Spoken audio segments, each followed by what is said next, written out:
apa yang terjadi minggu lalu di rumah Pastor Tom. Ya, saya bertemu seorang Yahudi Tulen ini. Ya, dia kira-kira 3 bulan yang lalu. Saya bertemu di gereja di Canggu. Ya, kemudian saya ajak kenalan. Dan pertama kali sebelum dia bilang hello, sebelum dia bilang hi, sebelum dia bilang apapun, pertama kali yang dia sampaikan, I'm a Jewish, ya, I believe in the Bible, but I don't believe in Jesus. Itu yang disampaikan. Saya adalah orang Yahudi, saya percaya pada Alkitab, dan saya tidak percaya pada Tuhan Yesus. But I want to try, dia bilang gitu. Tapi saya ingin coba di tempat ini. Dan kemudian minggu lalu hari Sabtu, di waktu ada baptisan di rumah Pastor Ton, dia memutuskan untuk menyerahkan dirinya pada Tuhan. Dia menyerahkan dirinya pada Tuhan. Saya pertama kali menyaksikan seorang Jewish yang begitu setia. Ya, dia punya Alkitab tapi hanya Old Testament. Tapi begitu terekspos oleh New Tribe, dia melihat semua Alkitab. Dan dia mulai join New Tribe, Men Connect, Bible Connect. Dan akhirnya dia percaya pada Tuhan Yesus.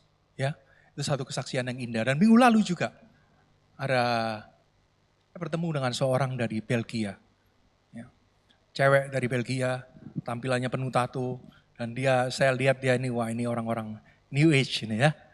Dan kemudian dia datang ke saya dan dia bilang, saya mau baptis. Pertama kali pada waktu orang mau bilang mau baptis, tentunya kita ingin tahu ceritanya apa sampai dia mau baptis. Ya. Kemudian saya tanya ke dia, apa yang menyebabkan kamu mau baptis? Dia belum berkata apa-apa, dia sudah menangis jadi-jadinya. Dan saya tahu pada waktu itu saya berdoa juga bersama dengan dia, saya tahu dia siap untuk dibaptis ya.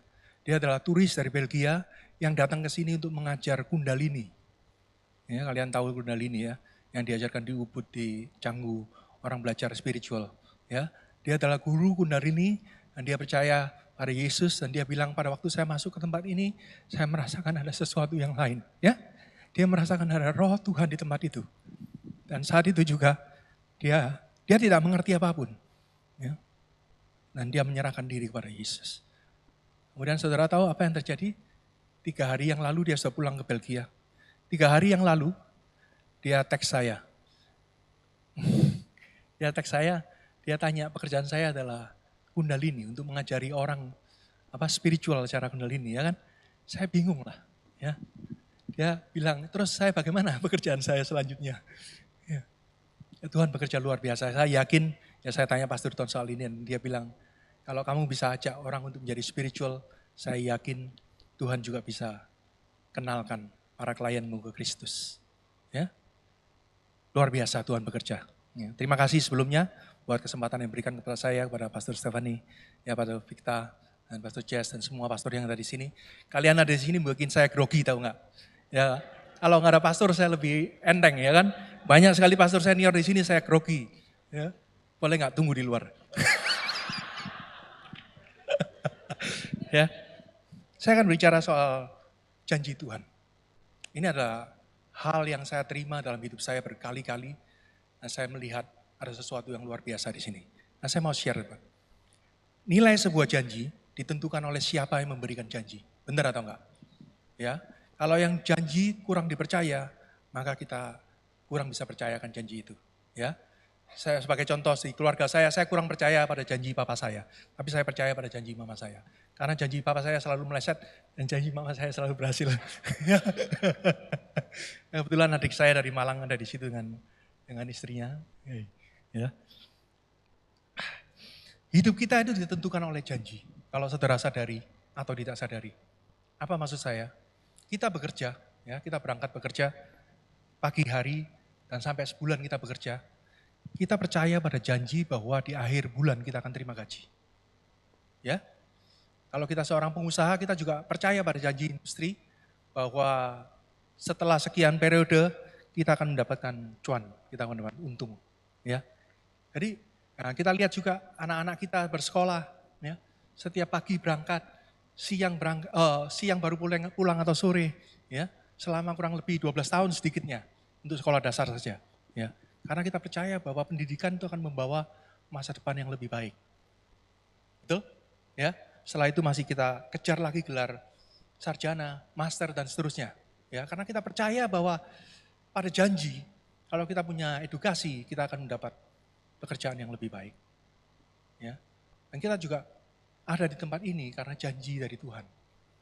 Saudara ada di tempat ini karena janji keselamatan. Saudara percaya bahwa firman Tuhan ya membawa keselamatan buat kita, menjadikan kita orang yang diberkati dan menjadikan kita berkat bagi orang lain. Sehingga kita semua ada di tempat ini ya. 25 tahun yang lalu saya menerima sebuah janji yang luar biasa menurut saya ya. Saya punya seorang teman, ya sahabat karib saya. Selama dia SMA sampai dia menikah, dan kemudian dia pindah ke Australia. Dan suatu hari dia mengalami musibah, pernikahannya cerai dan dia harus pulang. Saya ajak dia pulang, ya saya ajak dia pulang dari Australia ke Indonesia. Ya. Dan di dalam pesawat, saya tidak punya rencana kalau dia pulang ke Indonesia dia mau kerja apa, saya nggak punya rencana sama sekali. Tapi di pesawat, saya bikin satu bisnis plan. Ya. Begitu saya mendarat, baru aja saya masih di tangga pesawat. Ya karena itu pesawat dari Jakarta ke Malang. Saya masih di tangga pesawat. Tahu-tahu ada seorang hamba Tuhan, gembala saya pada waktu itu di Malang. Ya. Dia telepon saya, dan saya angkat, saya masih ada di tangga.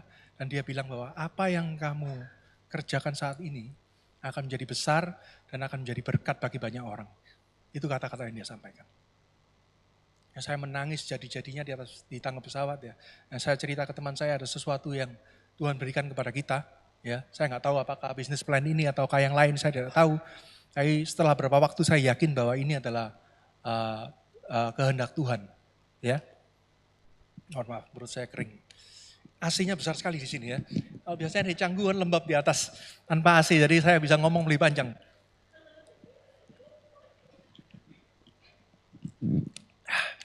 Thank you. Tadi saya di mana? Oh ya, pesawat. Ya kan, saya percaya bahwa Tuhan beracara di dalam rencana ini, ya kan. Tapi kemudian 2 tahun, kita punya kira-kira 50 orang, dan saya merasa bahwa 3 bulan ke depan saya tidak bisa gaya gaji. Saya sudah sampaikan ke partner saya, mungkinan 3 bulan kita harus announce bahwa kita akan tutup. Ya. Di masa-masa 3 bulan itu saya menanti, gimana ini apa yang harus dilakukan, gak ada jalan keluar. Ya. Tapi kemudian saya teringat akan janji ini.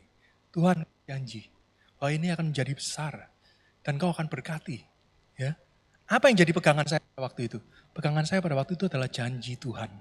Ya, bahwa dia bilang ke saya bahwa ini akan jadi besar. Jadi saya memutuskan untuk tidak tutup. Ya, dan 3 bulan berikutnya kita menerima penghasilan pertama kali yang bisa membayar gaji. Ya, akhirnya usaha itu bisa berjalan sampai hari ini dan sempat pada satu masa menjadi berkat yang besar sekali. Sedikitnya ada 1.000 orang yang bernaung di dalam perusahaan. Dan ya, itu semua karena saya percaya bahwa apa yang Tuhan katakan itu akan terjadi. Dan pagi hari ini,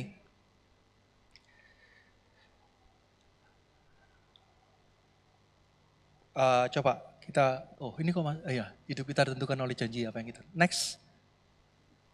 Ini adalah janji-janji Tuhan yang ada di Alkitab ya, yang kita percayai selama ini. Alkitab adalah kitab perjanjian. Namanya saja disebut perjanjian baru dan perjanjian lama. Karena apa? Karena isinya adalah janji-janji Tuhan. Ya. Menurut ahli Alkitab ada 3.000 janji. Tapi kalau saudara googling mungkin ditulis ada 8.000 janji. Saya nggak tahu yang benar. Tapi saya pegang apa yang dikatakan oleh ahli Alkitab bahwa itu ada 3.000-an janji di dalam perjanjian baru dan lama. Ya. Dan tidak semua janji kita tentunya. Ada janji yang untuk penggenapan, untuk kedatangan Kristus, yang bukan untuk kita, meskipun pada akhirnya untuk kita. Tapi hampir semua janji itu adalah untuk kita. Ya, ada janji penghukuman untuk si iblis dan lain-lain. Ya, tapi perlu kita ketahui, ya, janji yang adalah buat kita. Next coba. Halo.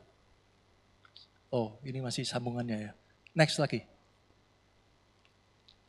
Sebab Kristus adalah ya bagi semua janji Allah. Itulah sebabnya oleh Dia kita mengatakan amin untuk memuliakan Allah. Ya.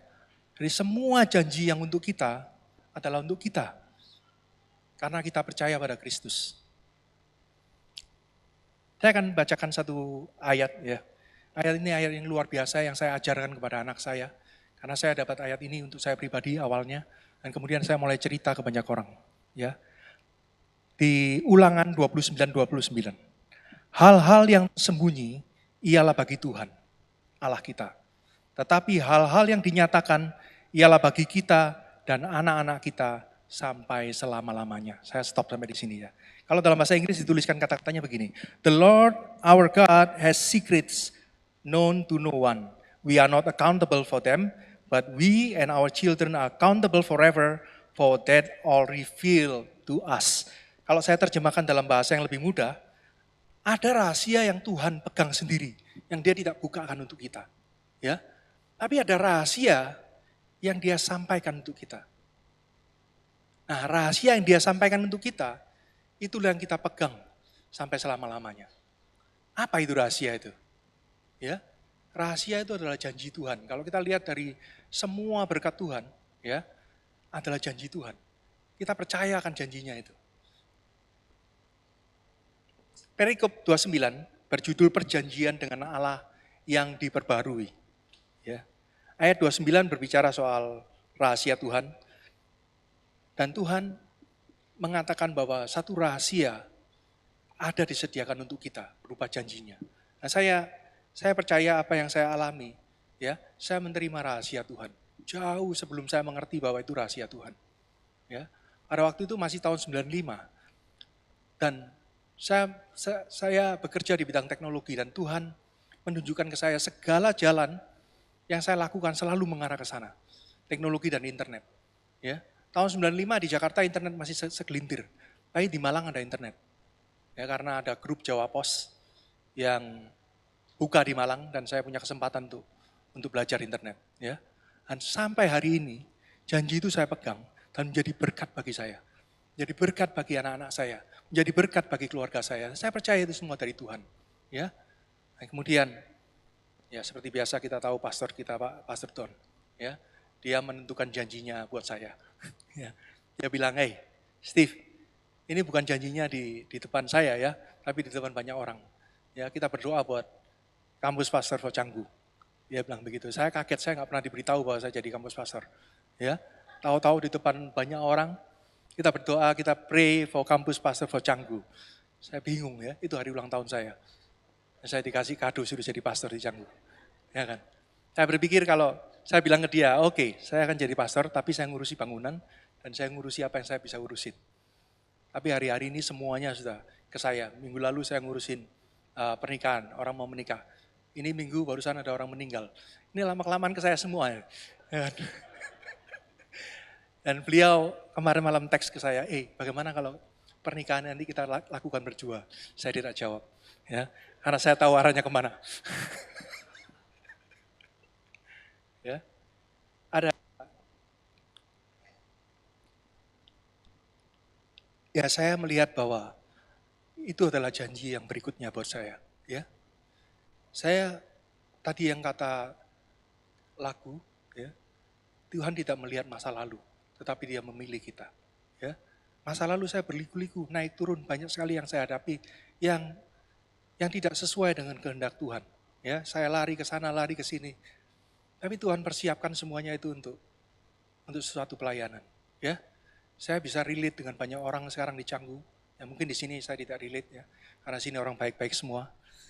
Ya, saya nggak bisa relate, mohon maaf. Ya, tapi ada sesuatu yang luar biasa yang Tuhan persiapkan. Ya, Tuhan tunjukkan kepada saya satu persatu ya. Kalau boleh, kalau saudara belum tahu, istri saya dulu penganut agama lain. Ya, dan Tuhan mengizinkan dia percaya sama Tuhan dan mengalami satu keajaiban dia, ya, bagaimana dia memanggil istri saya menjadi anak Tuhan, ya. Saya bukan kasih endorsement kepada saudara untuk menikah dengan agama lain, bukan, saya kebablasan ya. Jadi saudara tidak punya rights untuk melakukan hal yang sama, oke? Saya merenungkan satu firman Tuhan dan saya yakin ya ini adalah buat kita semua. Karena saya berjanji pada Tuhan, kalau saya tidak dapat apapun dalam waktu saya berkhotbah, saya akan minta kepada para hamba Tuhan yang lain untuk menggantikan saya. Ya, Saya takut berdiri di depan ini untuk kepentingan saya. Saya takut segala sesuatu yang keluar dari mulut saya adalah bukan dari Tuhan, itu yang saya takutkan. Ya, saya bersyukur sekali kalau tadi saya masuk ke ruang ini, Tuhan memberikan hadirat yang luar biasa. Ya. Ada janji yang saya mau bacakan di Yosua 21 ayat 45. Ya, coba kita buka Yosua 21 ayat 45. Dari segala yang baik yang dijanjikan Tuhan kepada Israel, tidak ada yang tidak dipenuhi. Semuanya terpenuhi. Mari Bapak Ibu ulangi apa yang saya bacakan tadi ya. Saya mulai dulu ya, 1, 2, 3. Dari segala yang baik yang dijanjikan Tuhan,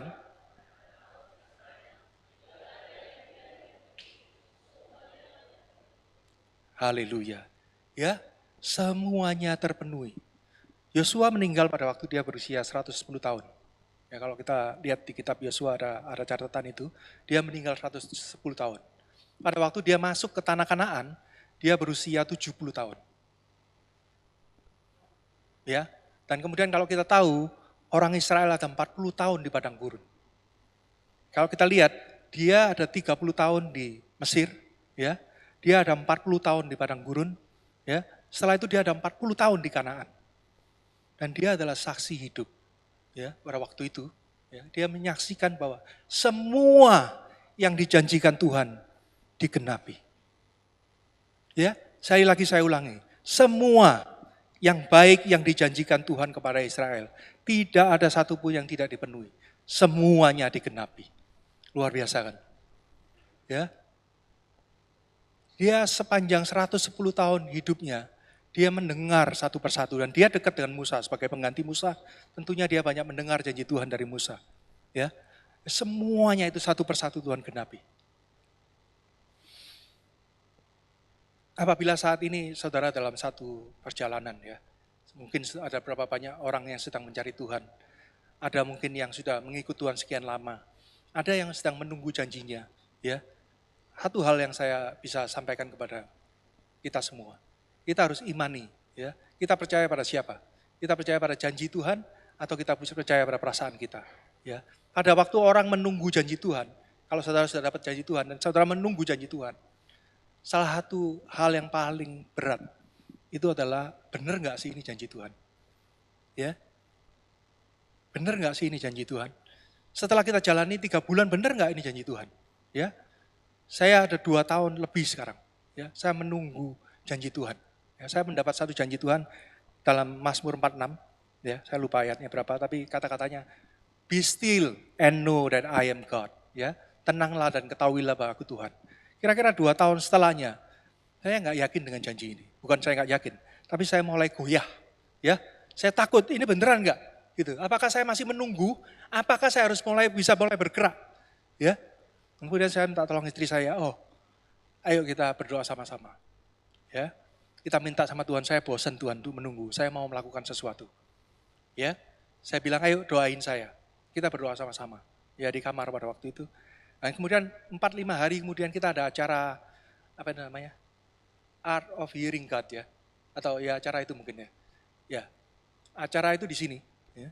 Nah, saya nggak ikut acara itu.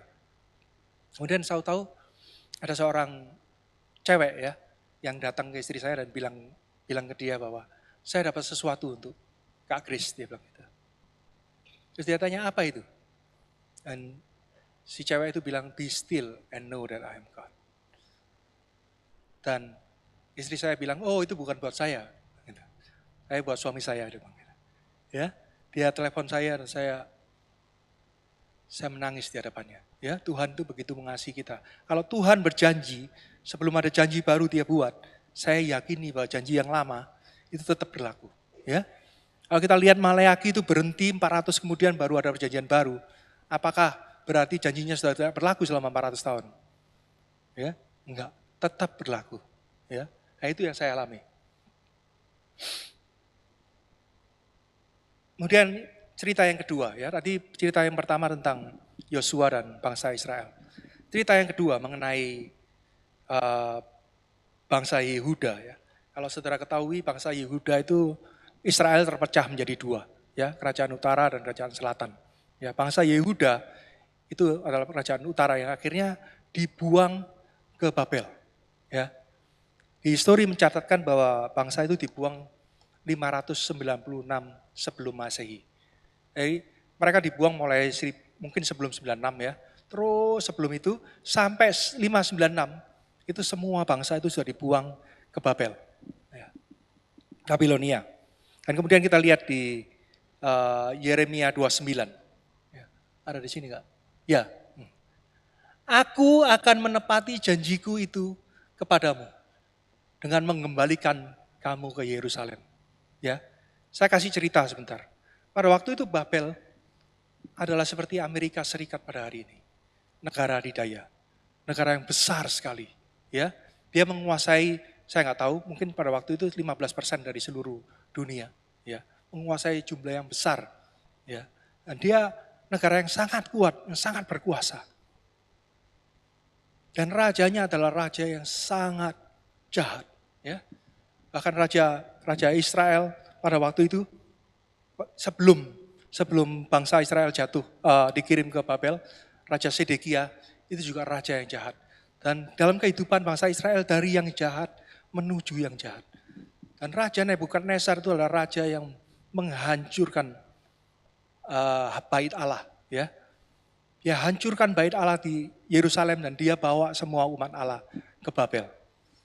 Dan itu kerajaan yang sangat kuat. Ya. Kemudian suatu hari, beberapa tahun kemudian, ya, si kerajaan Babel ini semakin hari semakin menjadi, ya, sampai pada anak buyutnya Nebukadnezar, ya, Belshazzar. Belshazzar itu menjadi raja dan dia sangat kurang ajar, ya. Dia bawa semua perlengkapan penyembahan yang ada di rumah Tuhan untuk makan minum dengan para istri dan gundiknya, ya, untuk pesta pora. Ya. Melihat keadaan seperti itu tidak ada harapan, ya, buat bangsa Israel untuk bisa kembali ke Yerusalem. Tetapi di Yeremia tadi, apabila telah genap 70 tahun bagi Babel, barulah aku memperhatikan kamu. Tuhan berjanji pada 70 tahun dia akan kembalikan Babel. Kembalikan Yehuda ke Israel. Saudara, apa yang terjadi? Ya, Tuhan bangkitkan satu negara kecil, Persia. Dia semakin kuat dan semakin kuat dan semakin kuat dan akhirnya dia menggulingkan Babel. Dan tepat di tahun ke-70, ya, di zaman Esra, mereka pulang ke Yerusalem. Ya, apa yang ingin saya sampaikan di sini? Bahwa Tuhan itu memegang teguh janjinya. Bahkan kalau dia harus merontokkan satu bangsa, dia lakukan itu janjinya. Ya, dia punya janji itu dia pegang dengan luar biasa. Saya amini itu. Saya amini bahwa Tuhan pegang semuanya. Kalau Tuhan memberikan sesuatu kepada saudara dan saudara ragu hari ini, saudara sudah lihat dua peristiwa, ya. Janji dia tidak pernah dia lupakan. Tahun 516, ya, tepat 70 tahun. Bangsa Israel pulang ke Yerusalem. Ya, itu ditulis di Esra 1:1. Pada tahun pertama zaman Kores adalah Raja Persia. Tuhan menggerakkan hati Kores, Raja Persia itu, untuk menggenapkan firman-Nya yang diucapkan oleh Yeremia. Sehingga disiarkan ke seluruh kerajaan Kores secara lisan dengan pengumuman ini. Pengumuman bahwa orang-orang Israel bisa pulang dan beribadah di Yerusalem. Luar biasa Tuhan kita, ya. Satu lagi, ya. Saya ingin tanya, kira-kira apa janji Tuhan dalam itu, saudara? Apakah saudara ada di sini yang menerima janji Tuhan dan Tuhan belum genapi? Coba lihat lagi. Tetapi kalau Tuhan belum memberikan janji kepada saudara, atau saudara sedang bergulat dengan sesuatu dan saudara tidak tahu apa yang harus saudara kerjakan, saudara bisa minta akan janji Tuhan.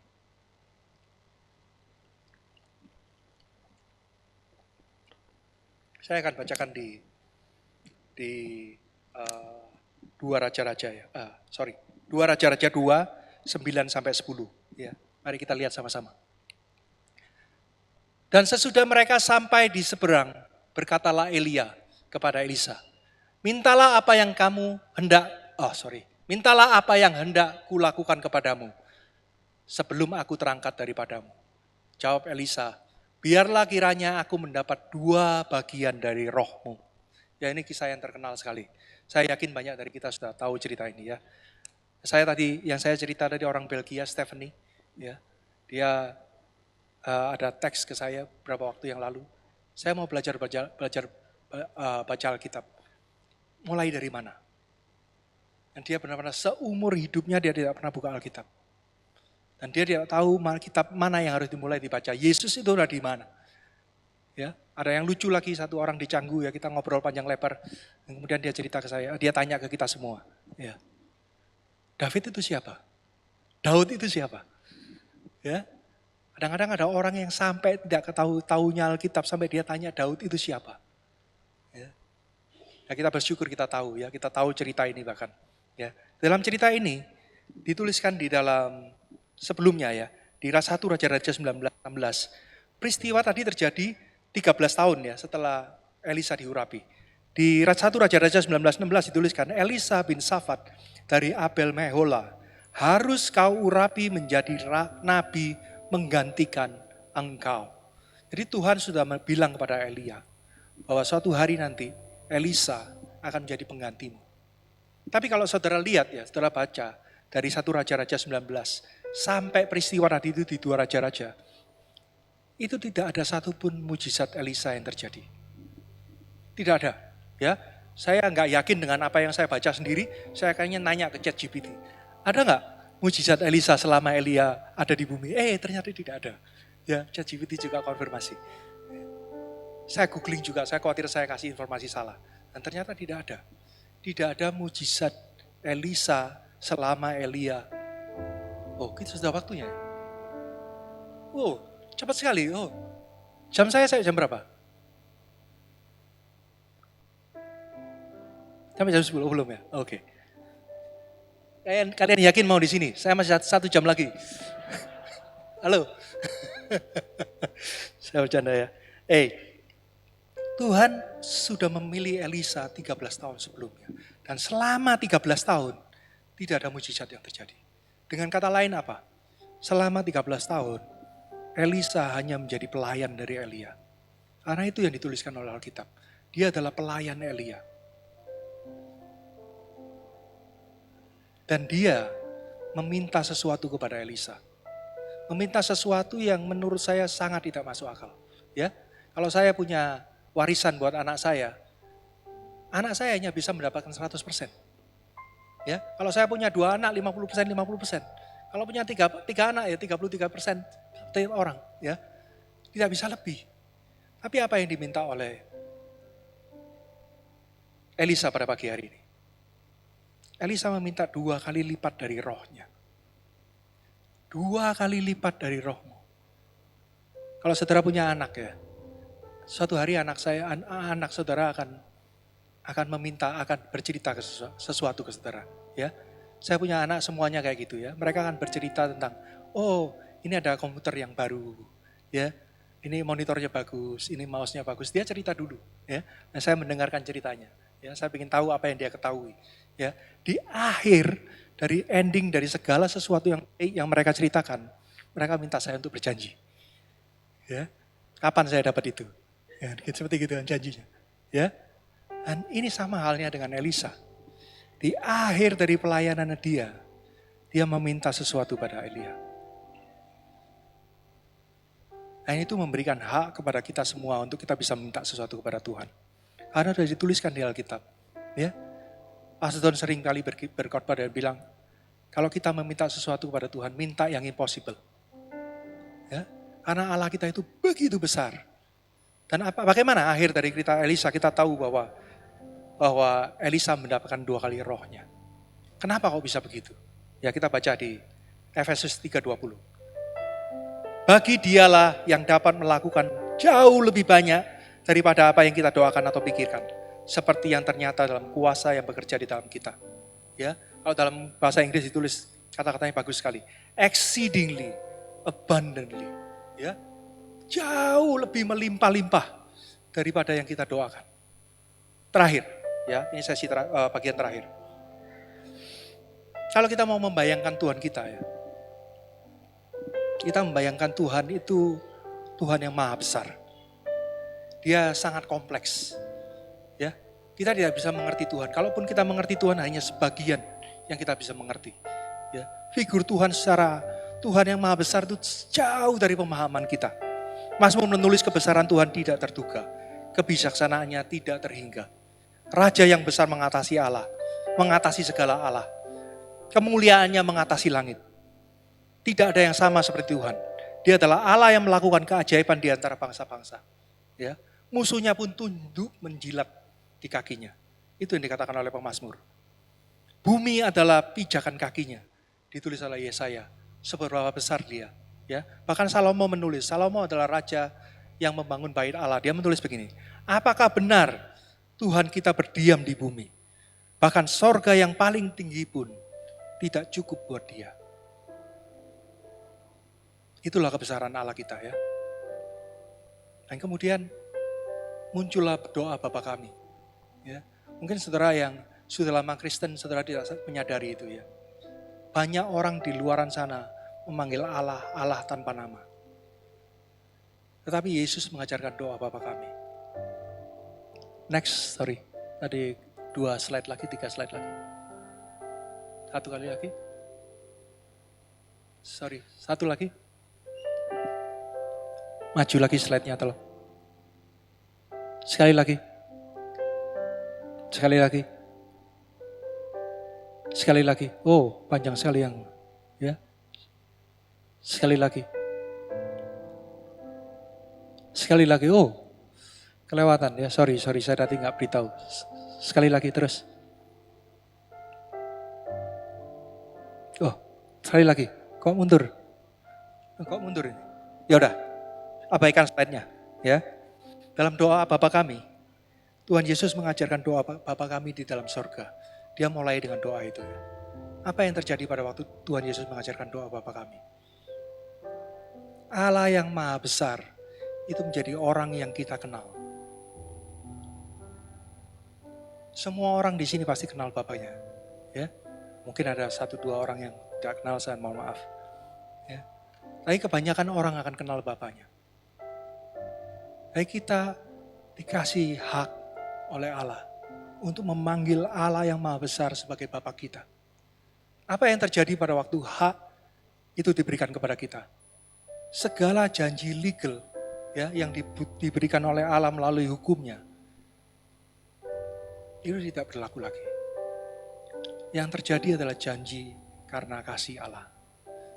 Janji yang berdasarkan legal itu adalah janji yang dilakukan karena takut.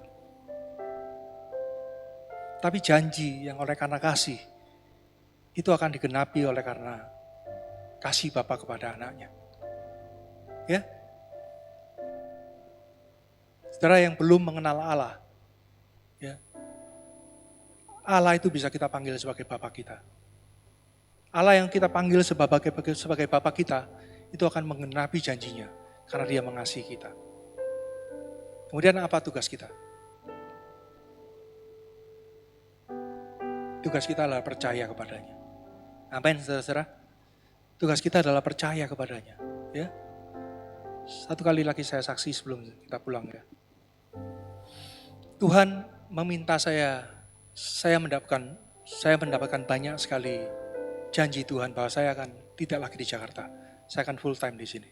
Nah, Tuhan sudah genapi ya. Saya sudah 13 tahun di Bali dan 4 tahun terakhir ini saya hampir jarang sekali ke Jakarta. Dan Tuhan itu bilang ke saya sendiri. Ya.